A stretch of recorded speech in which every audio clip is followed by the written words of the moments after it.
Welcome to Intuitive Connections, where spirituality and psychology meet to help you be your best and brightest self.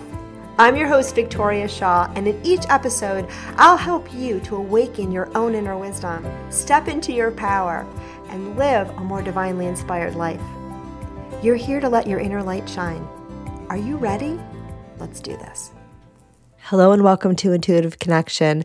Today, I want to address a question that comes up all the time when I'm teaching about developing your intuition. And I think it is the most common question that people have when they are learning to connect with their inner knowing. And that is, how do I know the difference between intuition and thought? Right? And our thinking mind. And, how do I discern? And even what is the difference? So that's what we're going to talk about today. I'm pretty sure we've covered this on the show before, but, I woke up this morning and the inspiration hit me in the shower, as it often does. And I just knew that it was time to hit this one up again. So here we go. So, and the other thing I want to say too is that what I'm going to talk about today is really my process. I'm going to give you a little bit of background of the science of mind, because I think it's really important to kind of understand where your mind comes from versus where your intuition comes from, because in some ways they're very different spaces. But it's also important to know that when you're having this human experience, like you're experiencing everything to some extent through the mind, right? Or through that lens of mind. And so oftentimes, not always, but oftentimes our intuition speaks to us through there too. And so learning to listen to your intuition is a subtle dance, right? Between knowing the signs of what's intuitive and what's not, but also making that agreement to hear it more and more and to trust more and more the wisdom of your soul. Okay? And it's the mind that often wants us to go in and make all sorts of discernments and rules and understanding. And I'm not completely against that either. It can be really, really fun. But at the end of the day, and this was supposed to be my ending point, but I guess it's going to come through now. At the end of the day, when you're connected to your intuition on some level, you just know. You just know. And I'm going to explain my experiences for sure and some tools and tips and pointers we can use to understand and discern the difference. But spoiler alert, at the end of the day, you just know. And that knowing grows and expands the more you make that agreement to connect with that which is your higher self. Okay? So let's do this.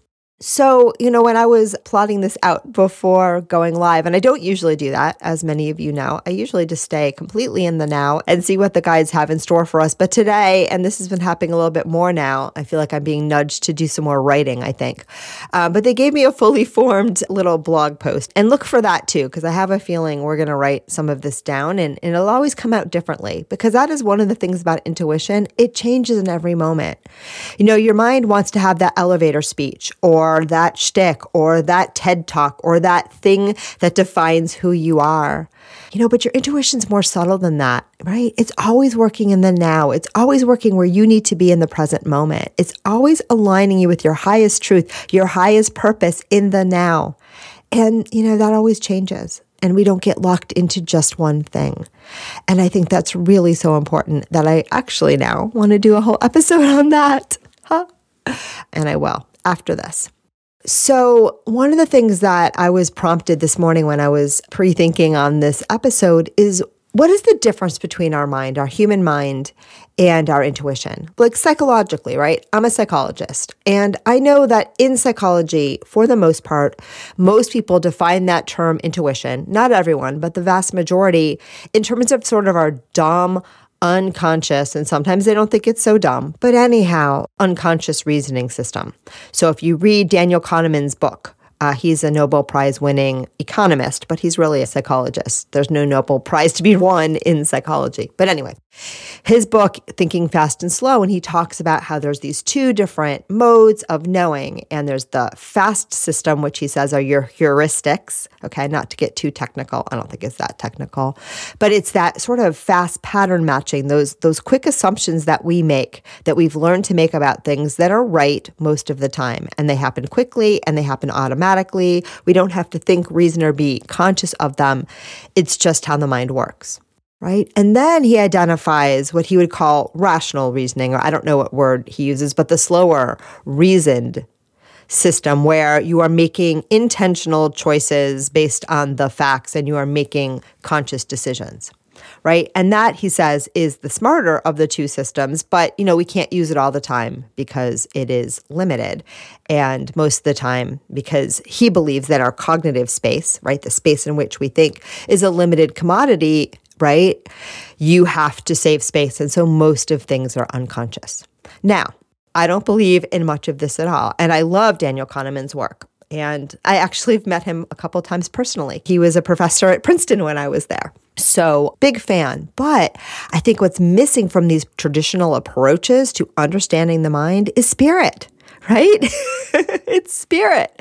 Of course, if you don't know that there's something more out there, right, you're going to create these models based in this idea of scarcity. And I just don't buy it. I just don't buy it. But again, if all you know is matter, that's the only way to go. So for me, intuition is not a dumb system. It's not our automatic processing, although sometimes it occurs behind the scenes. And in fact, I believe that most of our mental processing, most of what we call our mind, is actually unconscious. We become conscious at the last moment, and sometimes we interact with it, and sometimes we interact with it unconsciously, and we think we're making a choice, and we're really just observing the choice that our unconscious reasoning has already made. And there's really good research for this as well, too. It's called the adaptive unconscious, and I 100% believe that. So I actually believe that most of your mental processing is unconscious, and you become conscious of the thoughts after the decision is made, and then maybe you rationalize it. Okay, so a very different approach. But however you want to think about it, for me, we need to reclaim intuition from the realm of the dumb unconscious stuff and understand the way that I use the term, your intuition comes from your spirit. And when we have this human experience, right, we agree to have the vast wealth of our consciousness boil down or filter down to this little tiny drib and drab, right? That is the human mind, or how we understand the human mind and the frame for which we have this human experience. Another word for that would be the veil. So we agree to limit our vast understanding so that we can have this human experience. Your intuition is that piece of you that remembers all that you are and all that you know. Okay? I'm going to say that again because I love how it came through. Your intuition is the part of you that remembers all that you are and all that you know, even when you are ensconced in, that's a good enough word, in this human illusion, right? In this human experience. And intuition and mind in that respect work in very different ways because your mind is designed to help you have this human experience. Your mind is developed and based on all the experiences and teachings that you have had throughout your life. And the foundation of it is usually formed in about the first 7 years, right? I used to study something called cognitive development. I actually used to teach on the graduate level, no less, how we come to have our understanding of the world. Right? And the development of our cognitive, which is our knowing, our reasoning, the way that we understand the world, abilities. And most of that we know is developed in the first 7 years of life. And it continues up until adulthood. But the deal is this is something that is learned. This is something that we develop. Our brains are also developed in a certain way. And so you have the apparatus of the brain. And it's my belief, too, that the brain, due to epigenetics, which is a word that I'm not going to explain, but just the idea that our society and our heritage and the experiences that go back through the generations also affects the DNA. It also affects the biology. And your mind, too, is a socially constructed entity, meaning as we learn from each other. We learn from our experiences. We learn from the dominant beliefs at the time. We actually learn how to construct our reality, our social reality, but also our real reality based on what we learn from others. And that is how our brain and this filter that is your brain, and my understanding is the brain doesn't produce consciousness, but rather it's a filter for consciousness that allows us to have this human experience. So I'm going to pause there for a minute. And we've talked about this on the show before. So if you're curious a little bit more about the neurobiology or the science behind it, 2 great episodes to check out are the first episode with Mark Gober, An End to Upside Down Thinking, which is his first book. And also either interview, because we've covered this topic twice now, with Chris Niebauer, who is the author of No Self, No Problem. And Chris is a neuroscientist that talks about the brain, and the left side of your brain creates your false sense of self. And how when we understand neuroscience and look at that research, it shows us that Buddhism, for example, is actually spot on. And Mark Gober talks about this idea, and again, listen to the episodes, but it's relevant now because he talks about this idea of our brain being a filter. And there's good research for it. The idea that it's not your brain that creates consciousness, which is what a lot of scientists believe. It's a filter. It's a filter for our wider knowing. How do we know this? Well, we know that when people have a near-death experience and their brain stops functioning, they report having these amazing expanded consciousness experiences. We know that drugs that give you, sometimes, not always, but can sometimes give you expanded awareness, also lower brain activity. Okay?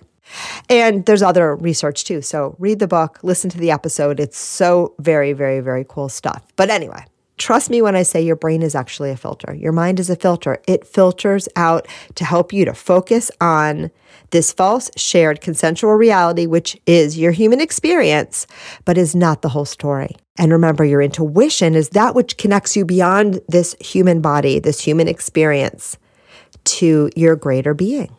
Got it?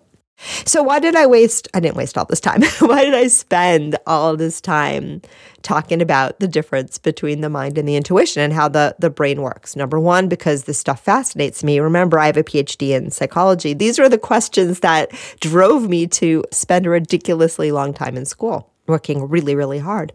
But also because when we understand the mind in this context, when we understand intuition in this context, we can start to feel into the difference of how they might present to us. Okay? So it's just that framework for understanding the difference. Your mind is socially constructed, right? Your mind is based on a brain that simply records back, what we've been taught, what we have learned. And your brain is incredibly malleable. It's changing it all the time. And it's my guess that there are new and amazing ways to use the mental facility, the physical structure of our brain that we haven't even explored yet, right? And that when we grow and change and expand in our human awareness, we are also changing the structure of our brain. So how cool is that? And there's good research for that as well. But our thoughts, those conditional, conceptual ideas, are based on what we've learned in this body. And our intuition is so much more. Our intuition is so much more. Our intuition is our true knowing and awareness. But here's the problem, friends, and it's not really a problem, but it can be at times.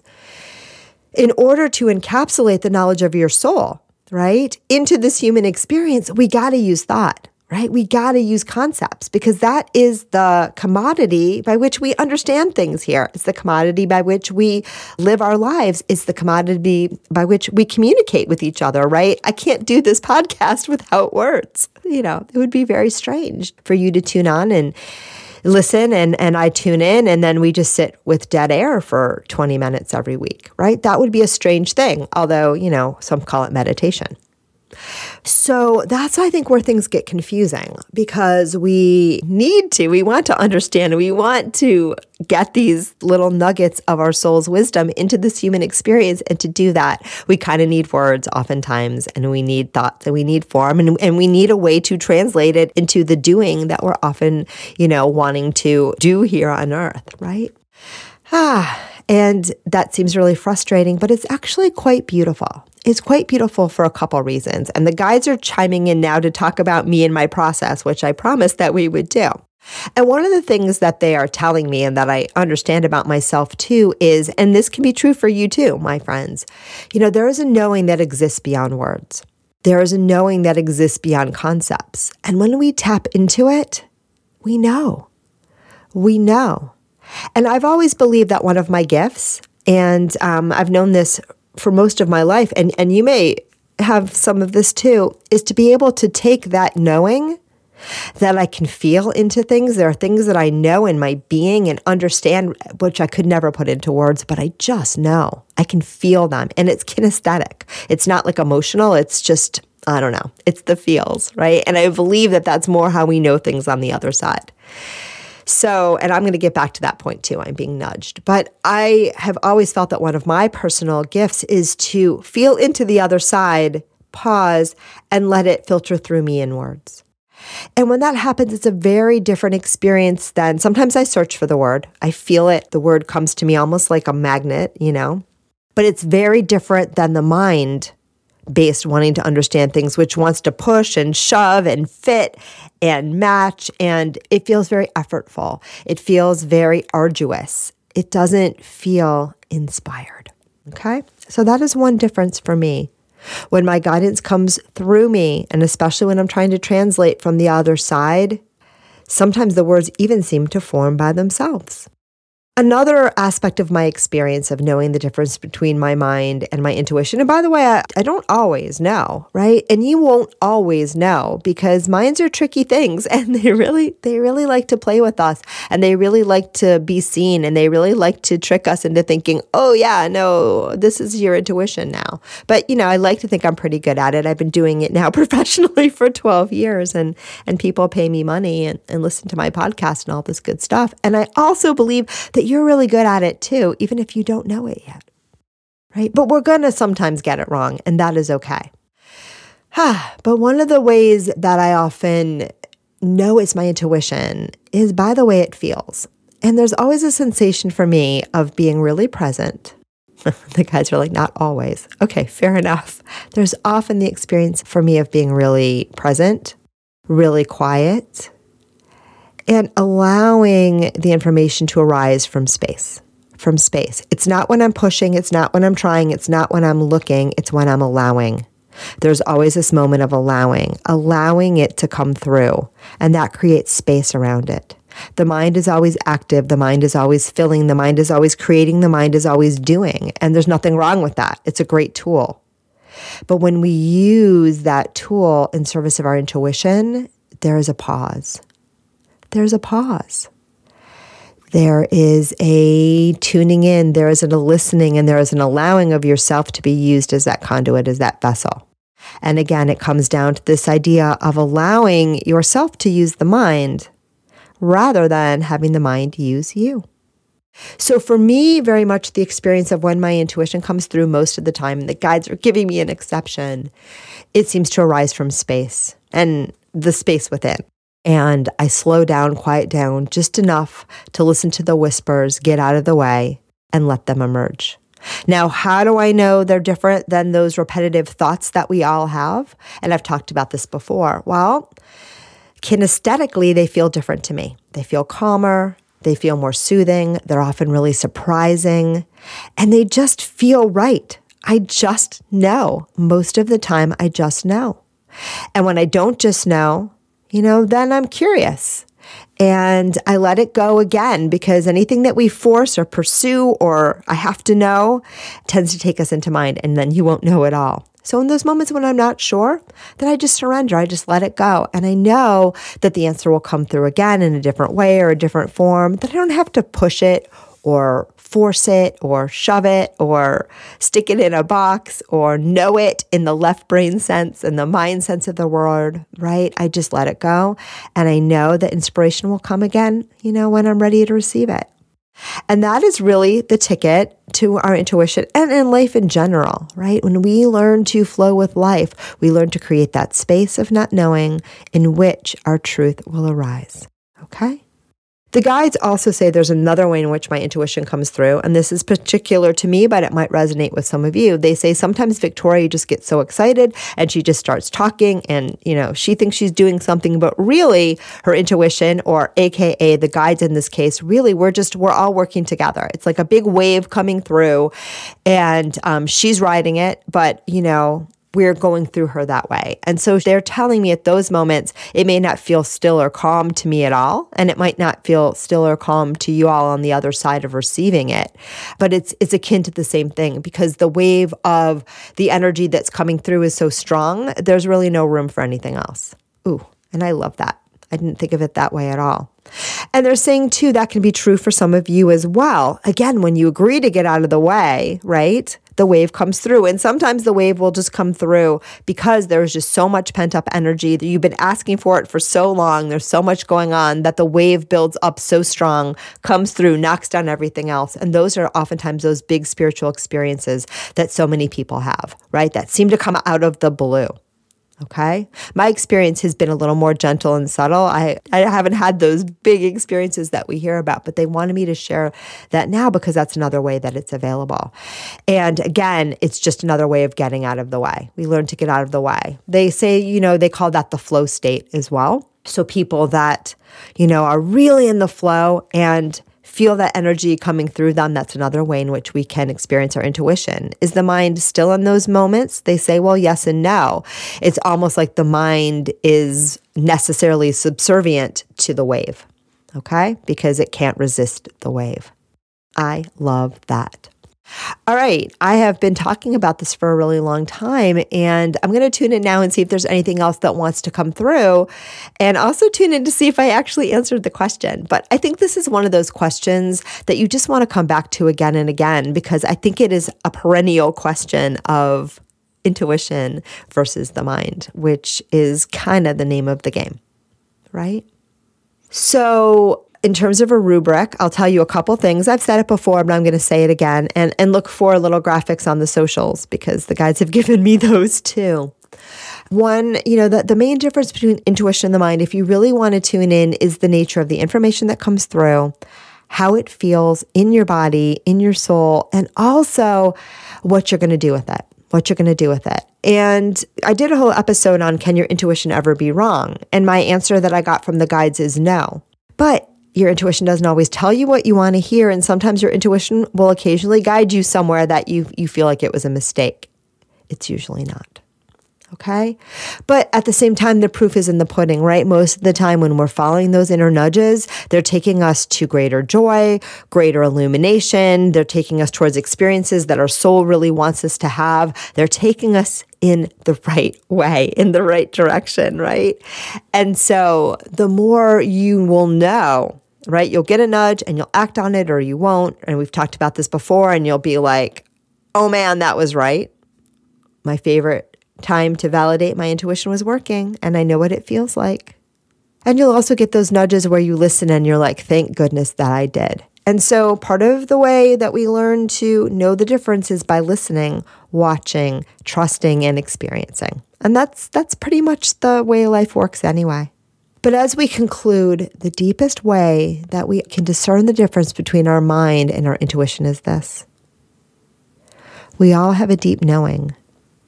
We all have a deep knowing of what it feels like to be in our own vibration, to be in our own energy, to be aligned with our highest and truest self. And we know innately when we're aligned with our highest being, our highest knowing, our inner truth. Everything in life, or many things in life, has conspired, my friends, to take you out of that knowing. But it is always there. It has always been there. And it's always here for you where you need it if you just ask to connect. And so the biggest part of learning the difference between intuition and thought is to remember that you already know. Not with your mind, not with the how do I figure this out kind of energy, but your being knows. And in those moments when you know, you know, you know. Okay? That's it. That's it. And remember too, if in a moment you're not sure, let it go, let it go. It will come again. It will show you again. It's more about reopening the dialogue between you and your higher being than knowing anything with your mind. So I'm going to leave it there for today.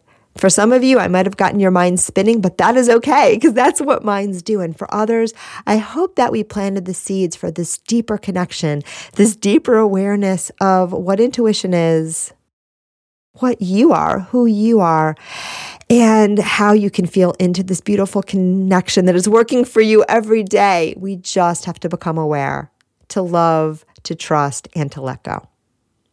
So that is all I have for you today. If you liked it, If you want to learn more, check out our Facebook group, Intuitive Connection Community.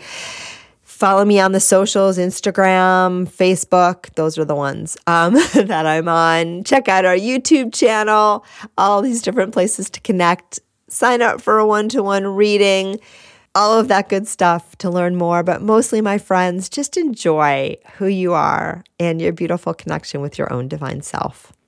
And namaste. Thank you so much for joining us today. I hope that you found joy, strength, inspiration, and clarity from today's episode. If you'd like to learn more and connect with an amazing group of like-minded souls, please join us over on Facebook in the Intuitive Connection Community Facebook group, where we explore these topics in deeper detail, have additional live teachings, and host Facebook Lives with our amazing guests. I hope to see you there. And of course, if you want to learn more about me or the work that I do, please check out my webpage, victoriashawintuitive.com. Thank you so much again, and namaste.